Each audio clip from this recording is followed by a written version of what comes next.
গল্পের শুরুতে আমরা দেখতে পাই আফগানিস্তান থেকে মাইক ইউএস অ্যাম্বাসিডর ডেভ নামের এক মানুষকে ফোন করে। সে ডেভকে জানায় যে তাদের ঘাঁটির উপর কিছু টেরোরিস্ট আক্রমণ করেছে এবং অনেক মানুষ সেখানে ফেসে আছে।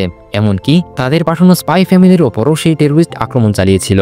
আর যেভাবেই হোক মাইক এখন সেই স্পাই ফ্যামিলি মানে ওয়াল্টারের ফ্যামিলিকে বাঁচাতে চায়। ওয়াল্টারের ফ্যামিলি সম্পর্কে প্রায় সব আর্মি অফিসার্স জানতো, কারণ অনেক বছর ধরে ওয়াল্টার পাকিস্তান ও আফগানিস্তানের একজন গুপ্তচর হিসেবে কাজ করছিল।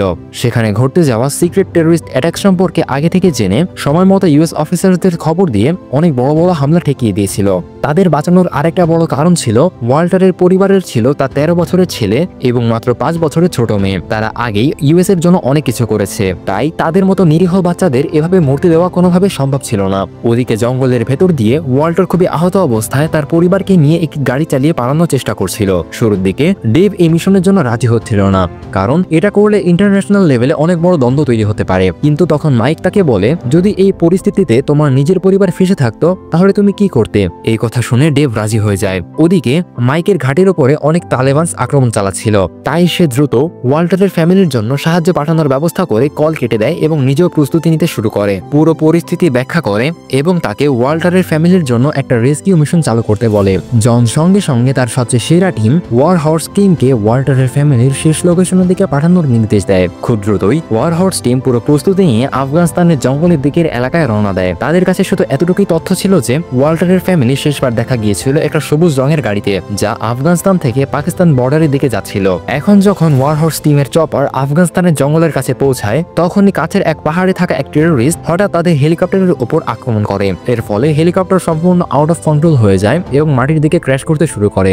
এই ক্র্যাশ এতটাই ভয়ঙ্কর ছিল যে শুধু একমাত্র সৈনিক মার্কো ছাড়া আর কেউই হেলিকপ্টার থেকে লাফ দিয়ে বাঁচতে পারেনি। মার্কো কোনো রকমে নিজের প্রাণ বাঁচাতে সক্ষম হয়, কিন্তু সবাই হেলিকপ্টার মাটিতে পড়ার সঙ্গে সঙ্গে বিস্ফোরণে মারা যায়। মার্কো নিজেই ছিল ওয়ার হর্স টিমের টিম লিডার। এই হঠাৎ আক্রমণ হওয়ার পরে তার মাথা ঠিকভাবে কাজ করা বন্ধ হয়ে যায়, কিন্তু এখন সে কোনোভাবে নিজেকে সামলে নেয়। তার মনে কোথাও না কোথাও এখন একটা আশা ছিল যে হয়তো তার কোনো টিমমেট এখনো বেঁচে আছে। সে অনেকক্ষণ ধরে বসে বসে কোনো রেসপন্স পাওয়ার অপেক্ষা করে, কিন্তু দুর্ভাগ্যবশত কোনো রেসপন্স আসে না। এই ব্যাপারটা মার্কোর জন্য অনেক কষ্টকর ছিল, কারণ অনেকদিন আর্মিতে থেকে আপনার সাথীরাই একভাবে আপনার ফ্যামিলি হয়ে যায়, আর এখন তার কাছে আর কোনো উপায় ছিল না। তাই সে নিজের কাছে থাকা কমিউনিকেশন ডিভাইসটি ঠিক করে এবং নিজের হেডকোয়ার্টার্সের সঙ্গে যোগাযোগ করার চেষ্টা করে। এতে সবাই জানতে পারে এই অ্যাটাক এবং বাকি সব সোলজার্সের মৃত্যু সম্পর্কে।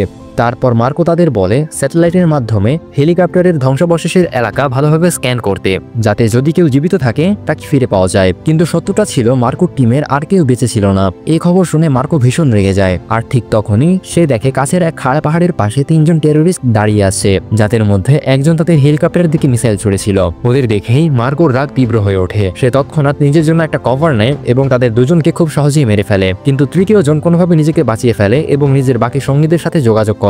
তখন মার্কোর একসঙ্গে ক্যাস্টেল, যে স্যাটেলাইট থেকে সবকিছু দেখছিল, তাকে সতর্ক হতে বলে। প্রায় 30 থেকে 40 জন টেরোরিস্ট তার দিকে এগিয়ে আসছে তাকে মেরে ফেলার জন্য। ক্যাস্টেল তখন মার্কোকে বলে তাদের ফোর্স পৌঁছানো পর্যন্ত কোথাও লুকিয়ে থাকতে, কিন্তু মার্কো তখন এতটাই রেগেছিল যে সে এই অর্ডার মানতে রাজি হয় না এবং লড়াইয়ের প্রস্তুতি নিতে শুরু করে। এরপর নিজে কমান্ডার জন তার সঙ্গে কথা বলে, কারণ সে মার্কোর মতোই বেস্ট সোলজারকে হারাতে চায়নি। মার্কো সিদ্ধান্ত নেয় এখন টেরোরিস্টদের ওপর অ্যাটাক করবে না, কিন্তু তখন অনেক দেরি হয়ে গেছে। ওই টেরোরিস্টরা ইতিমধ্যে সেখানে পৌঁছে গেছে এবং তাদের নজর পড়ে মার্কোর ওপর। ওরা মার্কোর দিকে ফায়ার করতে শুরু করে, তাই বাধ্য হয়ে মার্কোকেও পাল্টা ফায়ার করতে হয়। সে কয়েকজন টেরোরিস্টকে মেরে ফেলে এবং সেখান থেকে পালাতে শুরু করে। পালাতে পালাতে সে একটা খাড়া পাহাড়ের কাছে গিয়ে লুকিয়ে পড়ে এবং সুযোগ বুঝে ওপর থেকে টেরোরিস্টদের ফায়ার চালাতে থাকে। এতে আরো কয়েকজন টেরোরিস্ট মারা যায়, কিন্তু এখন মার্কোর কাছে খুব অল্প বুলেট বাকি ছিল এবং এই অল্প বুলেট দিয়ে সব টেরোরিস্টকে মারা অসম্ভব ছিল। তাই নিজের প্রাণ বাঁচানোর জন্য মার্কো ওই খাড়া পাহাড়ের নিচে বয়ে যাওয়া নদীতে ঝাঁপ দেয় এবং স্রোতের সঙ্গে ভেসে যেতে থাকে। টেরোরিস্টরা মনে করতে থাকে এত উঁচু থেকে সে নদীতে ঝাঁপ দিয়ে মারা গিয়েছে, তাই তারা মার্কোকে মৃত ভেবে সেখান থেকে চলে যায়। মার্কো কিছুক্ষণ পর নদীর তীরের কাছে জঙ্গলের ধারে উঠে আসে। মার্কো তখন সতর্কতার সঙ্গে এগোতে শুরু করে এবং দূরে সে একটা কার দেখে, যার পাশে কিছু মানুষের লাশ পড়ে আছে, আর সেই গাড়ির ভেতরে ছিল ওয়াল্টারের ফ্যামিলি। ওই টেরোরিস্টরা ওয়াল্টারের পুরো পরিবারকে হত্যা করে ফেলেছিল, শুধু ওয়াল্টার আর তার 6 বছরের কন্যা জোয়া বেঁচে ছিল। ওয়াল্টারেরও অবস্থা খুবই খারাপ ছিল এবং সে শীঘ্রই মারা যাবে বলে মনে হচ্ছিল, কিন্তু মরার আগে ওয়াল্টার মার্কোকে অনুরোধ করে তার মেয়ে জোয়াকে বাঁচাতে। ওয়াল্টারকে বাঁচানো সম্ভব নয়, তাই সে জোয়াকে নিয়ে নিরাপদ স্থান খুঁজতে শুরু করে। জোয়া এতটাই ছোট ছিল যে সে ভাবছিল তার বাবা মা ঘুমিয়ে আছে। ভয় পাবে ভেবে মার্কো সত্যটা তাকে বলে না এবং সরাসরি ইভাকুয়েশন পয়েন্টের দিকে যাওয়ার সিদ্ধান্ত নেয়।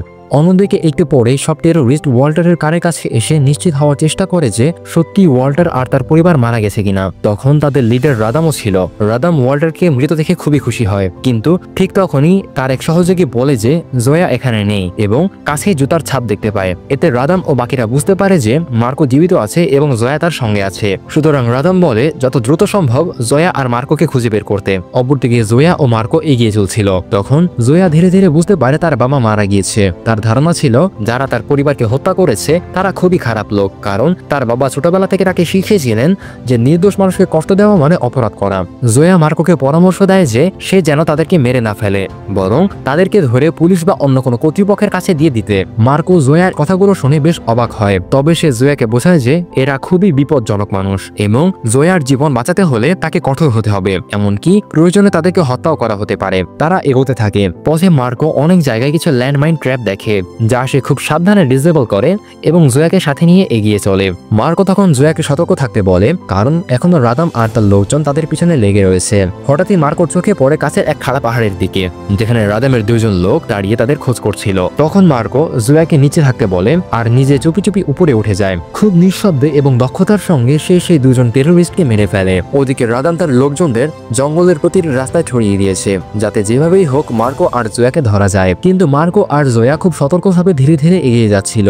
এক সময় স্কোপ দিয়ে দেখার সময় জয়া একটি টেরোরিস্টকে চিনে ফেলে, যে তার মা বাবা আর ভাইকে হত্যা করেছিল। এরা দেখে মার্কোর খুব খারাপ লাগে, কিন্তু সে জয়াকে শান্ত করে এবং এগিয়ে চলে। তারা খাড়া পাহাড় থেকে কিছুটা উপরে উঠে আসেন, আর এখন মার্কো আবার ক্যাস্টেলের সঙ্গে যোগাযোগ করে এবং যত দ্রুত সম্ভব সাহায্য পাঠাতে বলে, কারণ শত্রুরা প্রায় তাদের চারদিক থেকে ঘিরে ফেলেছে। কিন্তু ক্যাস্টেল তাদের জানায় যে মার্কোর বর্তমান লোকেশনে তারা কোনো সাহায্য পাঠাতে পারবে না, তাকে আরো কয়েক কিলোমিটার দূরে যেতে হবে, তারপরে ক্যাস্টেল এবং বাকিরা সাহায্য করতে পারবে। অন্য কোনো উপায় না থাকায় মার্কো রাজি হয়ে যায়। কিন্তু রাত নামতে না নামতেই জয়া অনেক ক্লান্ত হয়ে পড়ে, তাই মার্কো সিদ্ধান্ত নেয় একটি গুহার ভেতরে রাত কাটাবে। ভেতরে ঢুকে সে গুহার বাইরে কিছু ল্যান্ডমাইন স্ট্র্যাপ বসিয়ে দেয়, যাতে যদি রাদাম বা তার কোনো লোকজন আসে তাহলে বিস্ফোরণে মারা যায়, অথবা অন্তত বিস্ফোরণের শব্দ শুনে মার্কো সময় মতো সতর্ক হতে পারে।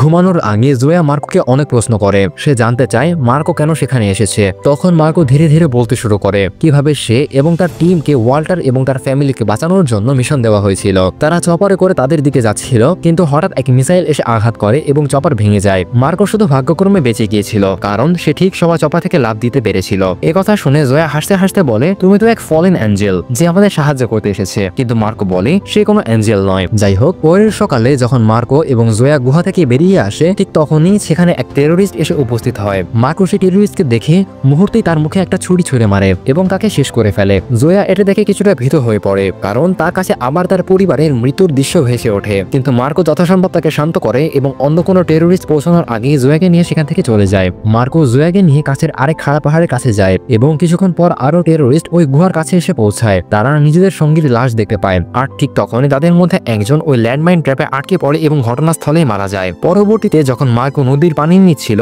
তখন তিনি লক্ষ্য করেন জয়া তাকে ছুরি ছোড়ার চেষ্টা করছে। প্রথমে মার্কো তাকে থামায়, কিন্তু পরিস্থিতি এতটাই সংবেদনশীল ছিল যে যেকোনো কিছু ঘটতে পারে। তাই জয়ার আগ্রহ দেখে মার্কো তাকে ছুরি ছোড়া শেখাতে শুরু করে। কিছুক্ষণের মধ্যেই জয়া ছুরি ছোড়ার কাজটা শিখে নেয়। এরপর মার্কো তাকে এগিয়ে নিয়ে চলে। অন্যদিকে রাদামের সঙ্গীরা এখনো সব জঙ্গল জুড়ে ছড়িয়ে আছে এবং নিরন্তরভাবে মার্কো এবং জয়াকে খুঁজছে। কিন্তু মার্কো ও জয়া সতর্কভাবে বিশ্রাম নিচ্ছিল। কিছু সময় পর জয়া হঠাৎ কাঁদতে শুরু করে এবং বলে, ওই খারাপ লোকগুলো আমার বাবা, আমার ভাই এবং আমার মাকে মেরে ফেলেছে। তখন মার্কো তাকে শান্ত করার চেষ্টা করে এবং বলে, বাঁচা এবং মরা এই জিনিসটা চলতেই থাকে, একদিন না একদিন সবাইকে মরতে হয়। তখন জয়া বলে, তাহলে কি আমরা এখানেই মারা যাব?